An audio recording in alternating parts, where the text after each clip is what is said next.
आंबेडकर बेनकी, तालुका ब्रह्मपुरी, जिल्हा चंद्रपूर.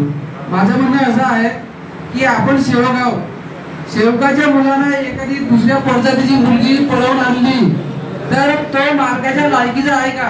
त्याचे कार्य बंद करण्यात यावं. कारण की व्यक्तीनं आपल्या तो व्यक्तीनं मध्ये राहिलेले नाही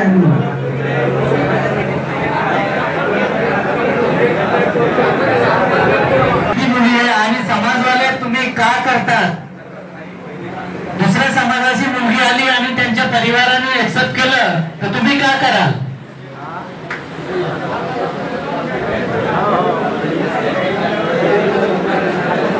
आज तुम्ही म्हणतात की मी 2 वर्ष लग्न नाही करत, 3 वर्ष लग्न नाही करत समाजात. मग त्यांनी दुसऱ्या समाजाची मुलगी आणली, त्यांनी घरवाल्यांनी त्यांनी एक्सेप्ट केलं तर ते का कराल तुम्ही? त्यांची एकटा नाही, एकटा उठल्यावर नाही ते घरच्या लोकांची मान्यता असेल तर ते एकटा करावंच लागेल ना. मान्यता कशी राहणार त्यांची?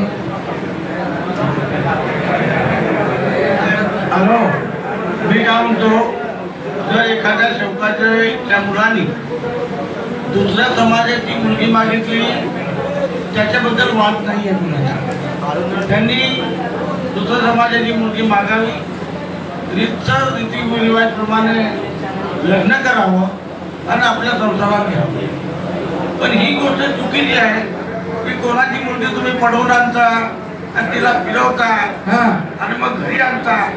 तर अशा आई वडिलांनी त्या मुलाला जेवण करू नये. माझं म्हणणं तेच आहे असं मला वाटतं. आणि जर आता करत असतो तेव्हा बिना लग्नाची मुलगी जर तो आपल्या घरी ठेवत असेल तर त्या सेवकाला कार्य देण्यात येऊ नये असं मला वाटतं.